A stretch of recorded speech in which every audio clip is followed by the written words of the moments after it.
Fala, meu querido Paz, tudo bem? Pastor Luciano Feu. Quero continuar agora gravando aquela série de vídeos que eu falei sobre orfandade. É uma coisa muito interessante que a gente precisa falar como uma introdução sobre esse assunto, é que a orfandade não é só relacionada a pessoas que não tiveram pai ou mãe. Existem pessoas que cresceram com pai e mãe dentro de casa e mesmo assim cresceram com marcas de orfandade. Uma coisa importante da gente entender é que paternidade e maternidade não são títulos. Maternidade e paternidade são funções que os pais precisam realmente exercer essas funções em casa para que o filho não cresça com essas marcas de orfandade. Então, todas as áreas que os nossos pais não funcionaram, eles nos deixam com marcas de orfandade na nossa vida. E eu quero falar um pouco, agora de forma muito específica, a respeito da figura paterna. Quando a gente fala de orfandade, a maior parte da orfandade que as pessoas carregam está relacionada à figura paterna. As mães também erram, mas nós vemos que a porcentagem muito maior está relacionada à figura do pai. E eu quero falar um pouco a respeito dos erros que os nossos pais, quando eu falo pai masculino, cometem, que nos impedem de conhecer a Deus e nos relacionar de forma clara, de forma profunda, de forma plena com o Senhor. Então eu vou falar a respeito dessas falhas que o pai comete e que comprometem, infelizmente, a nossa forma de enxergar a Deus. O pai funciona na vida de um filho, como eu vi uma vez num livro desses de paternidade, como a figura de João Batista preparando o caminho para a entrada do Senhor. Se o pai funciona de maneira correta, ele prepara o caminho. Se ele não funciona, ele atrapalha o caminho. Quando o pai não funciona de maneira correta na vida de um filho, ele acaba atrapalhando a entrada de Deus, a figura paterna de Deus, na vida desse filho. Então, às vezes a pessoa pode até entregar a vida dela para Deus, pode até se converter, mas ela vai ter uma dificuldade enorme de se relacionar com Deus de forma plena como pai. Eu quero falar hoje agora sobre alguns erros que o pai comete que nos impede de ver a Deus como pai. Então vamos começar. Eu quero falar, são 10 características, são 10 falhas que os pais cometem que nos impedem de ver, de nos relacionar de forma correta com Deus como pai, de ver toda a grandeza do que é esse relacionamento entre você e Deus como pai e filho. Primeira coisa, primeiro erro, primeira falha do nosso pai que nos atrapalha a ver a Deus como pai é quando você cresce com um pai que não estabeleceu limites. Quando você cresce com um pai que não estabelece limites, você cresce com dificuldade de lidar com figuras de autoridades e com leis e regras. Essa situação prepara a pessoa para se tornar transgressor. Por isso que muitas vezes nós temos uma facilidade muito grande de transgredir os princípios de Deus, transgredir as leis de Deus. Por quê? Porque nós não aprendemos a ter limites com o nosso pai.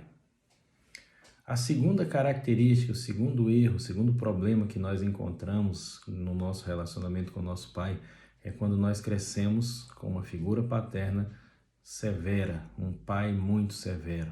Quando a gente convive com um pai severo, nós temos uma tendência a transferir para Deus essa característica e acreditar que Deus também é um Deus severo, que Deus está o tempo todo esperando a gente falhar para poder punir a nossa vida, que Deus está o tempo inteiro com raiva. E o principal problema disso é confundir correção com rejeição. A pessoa não aprende a lidar com a correção de Deus e acha que toda vez que Deus está corrigindo a vida dela, que Deus está disciplinando, é porque Deus está com raiva dela, porque Deus está rejeitando. Então a principal marca de quem cresce com o pai assim é que ele confunde disciplina, correção com rejeição. Terceiro erro do pai que nos impede de ver a Deus como pai é conviver com um pai que não conversa. Se você conviveu com um pai que não conversava, que não falava, que não se expressava através do diálogo, você tem uma dificuldade muito grande de orar. Normalmente uma pessoa que cresce com um pai assim tem dificuldade de acreditar que Deus vai ouvir, que Deus vai responder, que Deus vai interagir, vai se comunicar com ele. Então o principal ponto que gera conflito na vida de uma pessoa que cresceu com um pai que não conversa é que quando ele vai conversar com Deus, ele vai ter aquela ideia de que Deus não se importa com aquilo que ele está falando, que Deus não se preocupa, que Deus não vai interagir, que Deus não vai responder. Então fica essa dificuldade na oração. Por isso que muitas vezes nós vemos as pessoas dizendo que tem dificuldade muito grande de ouvir a Deus, que tem uma dificuldade muito grande de falar com Deus, E isso muitas vezes é reflexo de um pai que não conversou em casa. Quarto erro que o pai comete, que nos atrapalha de ver Deus como pai, é conviver com um pai que prometia e não cumpria, ou um pai que promete e não cumpre. Quando nós somos crianças e nossos pais prometem coisas e eles não cumprem, eles estão comprometendo a nossa capacidade de confiar. E quando nós conhecemos a Deus e passamos a ter um relacionamento com Ele, nós temos uma dificuldade de confiar nas promessas de Deus. E isso é um problema muito sério quando nós estamos lidando com o Evangelho. Por quê? Porque a palavra de Deus ela é cheia de promessas. E Deus é um Deus que promete muito. Dizem que a palavra de Deus tem mais de 8.000 promessas. Então Deus é um Deus, um Pai que promete muito, mas em que se compromete em cumprir cada uma das suas promessas. Quando a gente cresce com um pai que prometia e não cumpria, a gente cresce com dificuldade de acreditar que Deus vai prometer e vai cumprir as suas promessas na nossa vida. Pai que não foi provedor, quinto erro, quinto problema que nos impede de ver a Deus como o nosso pai, como o nosso provedor.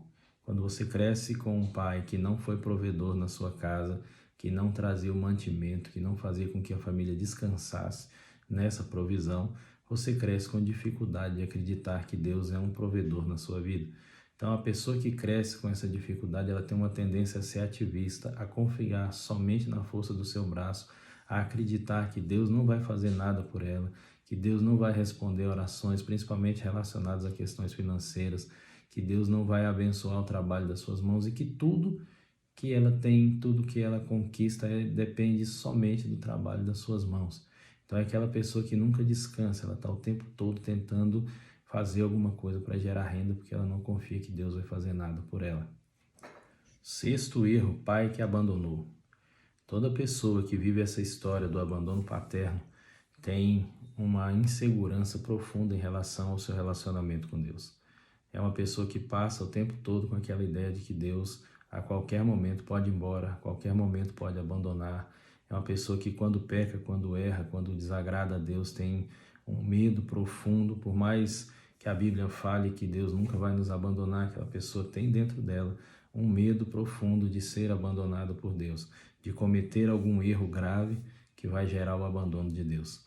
Então essa pessoa vive com essa insegurança constante no seu relacionamento. Ela não pode cometer uma falha, ela não pode passar por uma luta que ela começa a acreditar que Deus abandonou, que Deus foi embora e que Deus não se importa com a vida dela. Ela passa a viver nessa constante situação de medo. Sétimo erro, pai ausente. Conviver com a ausência de pai, principalmente por causa do trabalho, cria em nós uma ideia de que Deus é um Deus extremamente ocupado e que não tem tempo para lidar com as nossas dificuldades, que não tem tempo para lidar com os nossos problemas, com os nossos pedidos.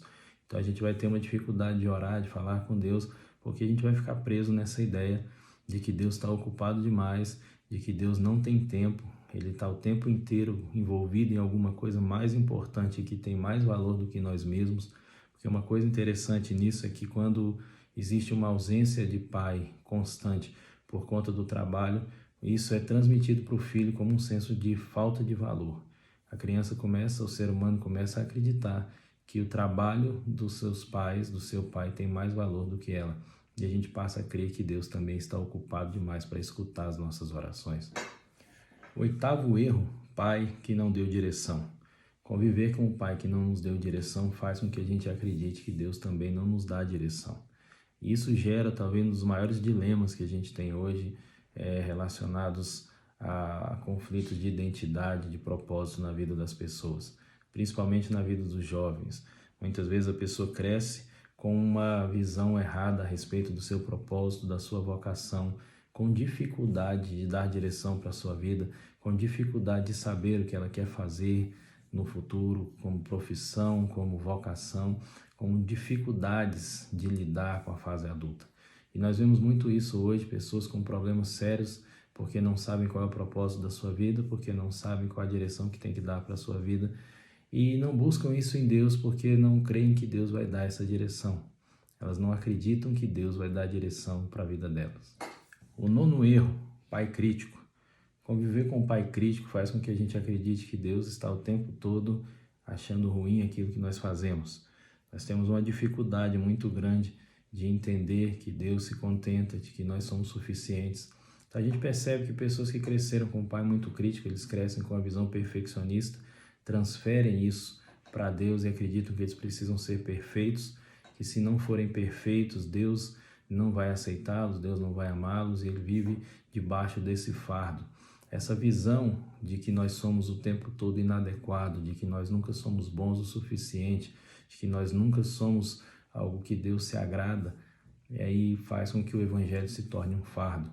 E muitas pessoas hoje se relacionam com Deus dentro dessa visão do perfeccionismo. Elas não querem errar porque acham que Deus não consegue suportar o erro delas, vai criticá-las, e isso gera um conflito profundo no relacionamento. E o 10º erro é conviver com um pai fraco. Quando o pai ele é fraco, ele tem dificuldade em relação às questões da vida, ele tem problemas sérios de inferioridade, ele passa essa imagem de fraqueza para os filhos. Nós transferimos para Deus isso, acreditando que Deus é um Deus pequeno demais para lidar com os problemas que nós vivemos. Nós passamos a ter uma dificuldade muito grande de confiar em Deus, de entregar nas mãos de Deus aquilo que nós estamos vivendo, as dificuldades que nós estamos passando, porque nós construímos uma imagem de um Deus pequeno, de um Deus fraco, de um Deus que não pode nos ajudar, de um Deus incapaz de interagir, de interferir naquilo que nós precisamos na nossa vida. A principal consequência disso será um sentimento de desespero diante desses problemas, tornando-os grandes demais diante de um Deus fraco que não pode fazer nada. Por isso nos tornamos pessimistas e ansiosos. Essa é a principal característica. Então nós vimos aqui 10 erros do pai que nos impedem de nos relacionar com Deus como nosso pai. É importante você dar uma olhada para isso na sua história, ver aonde você se identifica, ver os erros do seu pai foram mais intensos, mais profundos nessas 10 áreas, para você fazer esse paralelo, esse casamento entre essas áreas que seu pai falou e as dificuldades que você tem em relação a Deus como um pai, para que você possa orar por essas questões. Nós vamos fazer um seminário agora, 17, 18 e 19, de órfãos a filhos. Eu quero convidar você para participar desse seminário, para a gente estar tratando muitas dessas questões que eu acredito que tem prendido muitas vidas e tem impedido muita gente de se relacionar com Deus como Pai. Beleza? Deus abençoe você, espero você lá.